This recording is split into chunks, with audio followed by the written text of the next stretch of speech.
السلام عليكم. gabadhii leh 14 tilmaam ha sii dayn. dadka ku jira xiriirada waqtiga dheer qaata waxa ay ku tagi doonaan maalin ay isweydiiyaan talow tani ma tahay qoftii aan rabay noloshayda inta ka harsan inaan iyada la qaato war gabadhaani ma tahay mataantayda saynisahanadu waxa ay ku hawlan yihiin sidii ay ugu gungaari lahaayeen sida dadka isugu habboon yahay iyo tilmaamaha labada qof uu horseedi kara xiriir farxad leh oo waara cilmi baarisyada arrintan ku saabsan kuwooda ugu muhiimsan uguna xiisaha badan ayaan halkan ku soo qaadanaynaa haddii gabadha garabkaaga joogta ay leedahay 14 tilmaam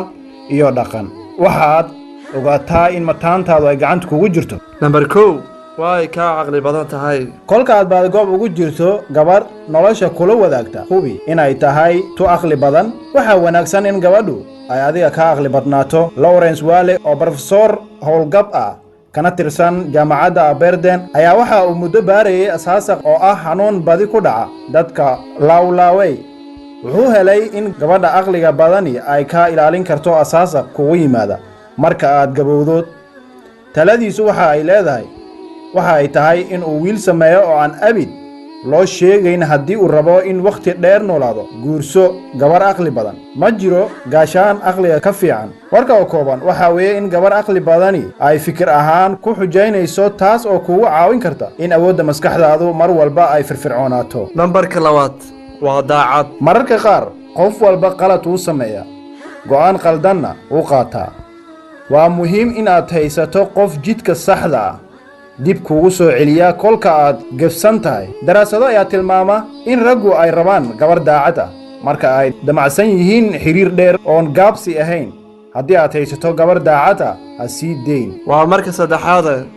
waa ay niyada fiican tahay qoftaadu ma waxa ay ka mid tahay dadka mar walba arka in koobka nuskiisa buuxo mararka barkood ma ku eedaysaa in aad u niyad wanaagsan tahay haddaba waxa ay u eg tahay in aad heshay gabadhaad ku riyoon jirtay dadka niyadda xun waa sun waxa ayna u daran yihiin caafimaadkeena sababtoo ah niyad xumada ay nagu daaran karaan dadka noocaas ah oo aan waqti dheer la qaybsano tani waxaa lagu caddeeyey daraasad niyad xumidu iyo aragtida taban waxa ay kor u qaadayaan garaaca wadnaha waxa ay arqaladaynayaan dheefshiidkeena waxa ayna hoos u dhigayaan awooddeena diirad saaridda qodobka afraad waxay taqaanaa tanaasul noloshu mar walba janno ma aha oo mar un adiga iyo lamaanahaagu waad isqabsanaysaan waa wax caadi ah manaba laga fursan karo balse xiriirku wuxuu sii jiri karaa keliya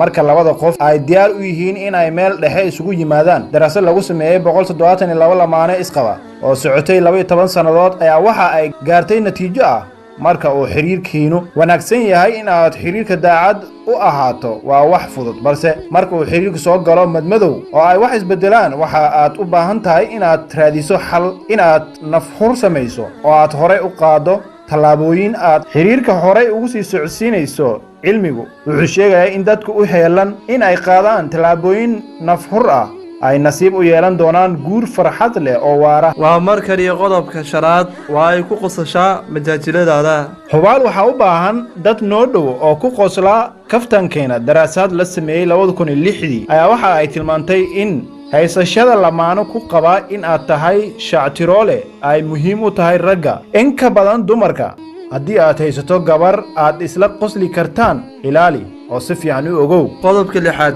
waa ay qalbi furan tahay haysashada gabar baxsan oo asaageeda ka dhex muuqata oo hadalkeeda dadka kale maqashiin karta waxa ay nolosha ka dhigaysaa tu sahlan daraasad ayaa waxa ay sheegaysaa in dadka qalbiga furan oo macluumaadkooda shakhsi wadaaga loo arko inay yihiin kuwa soo jiidasho leh qorayaasha daraasadani waxa ay leeyihiin tilmaantaani waa muhiim oo xataa dadku waxa ay ka dhigayaan cabir ay kaaga xukmiyaan muuqaalka jireed ee dadka qalbiga furan iyaga oo u arkaa inay dadkaasi yihiin kuwo tolmoon ama qurxoon waa qodobka 7 waxa ay taageertaa himilooyinkaaga kuweeda gaarka ahna waa ay dabac ruclaysaa muddo dheer ayay saynisahanadu isku dayeen inay caddeeyaan in raggu ay ka helaan guursashada gabar taagdaran oo dansan bowgeeda maxay ragga aqliga lihi u guursadaan dumar aqli leh in dumarka adag tacliinta leh mishaar fiicanna dhacsada aynan rabin in ay guursadaan rag iyaga ka liita xasuusnow dheefta gabar adag haddii ay ku garab joogto waa ay ku dhiirigelin doontaa adigana kuguma tiirsanaan doonto uma baahnid inaad iyada ka walwasho iyaduna kaagama baahnaa ogolaansho joogto ah markan iyo nambarka 8aad waalidkeed xiriir wanaagsan ayay la leedahay haddii aad u baahan tahay inaad ogaato sida lamaanaha u ekaan doono 30 sannadood kadib feeri waalidkeed haddii aad rabto inaad ogaato sida ay kula dhaqmi doonto 30 sano kadib feeri sida ay ula dhaqanto waalidkeeda cilmi ka tirsan jaamacadda Albert ayaa waxa ay su'aalo weydiiyeen 2970 qof oo isugu jira da'yo kala duwan waxayna ogaadeen in uu xiriir toos ah ka dhaxeeyo xiriirka ay la lahaayeen waalidkooda intii ay dhalinyarada ahaayeen iyo mar dambe jecelkooda nolosha qodobka 9aad waa ay naxariis badan tahay cilmigu wuxuu sheegayaa in furayaasha xiriir dheer oo farxad leh ay yihiin naxariis iyo deeqsinimo 40 sannadood ka hor daraasad lagu sameeyay lamaaniyaal isqaba ayaa waxaa lagu ogaaday inay jiraan laba nooc lamaaniyaal ah macallimiin iyo masiibooyinka kolley waad iska sii qiyaastay waxay kala tagaan 6 sano ee ugu horeysa xiriirkooda hase yeeshee macallimiintu waxa ay sii wada joogaan muddo dheer weligoodna waxa ay wadaagaan hal arrin waxay baaraan waxyaalaha ku hareeraysan oo ay maqsuudka ka yihiin oo ay qadarinayaan dhaqanka noocaas oo qadarinta iyo ixtiraamka ah si ujeedaysan u dhisaan qodobka 10aad waa isdejisaa kuna dejisaa marka aad dagaalantaan xiriirada oo dhan isqaqabasho waa wax aan laga fursanayn isdagaalid la'aan xiriirada oo ma aha astaan xasiloon ilowsi arrinta muhiimka ahi waxa ay tahay sida aad ula dhaqanto is-afgarad la'aanta iyo sida aad dib ugu heshiisaan daraasad ay ka qayb galeen 80 lamaane oo socotay 13 sano ayaa waxaa lagu ogaaday in xiriirku uu waarayo haddii marka hore ay gabadhu isdejiso kolka ay odaygeeda dagaalamaan kadibna dareenkaas waxa ay u gudbinaysaa ninka saamayntu la mid ma aha haddii uu ninku yahay kan marka hore isdejiya waa nambarka 11aad ee waqti fiican ayay kula qaadataa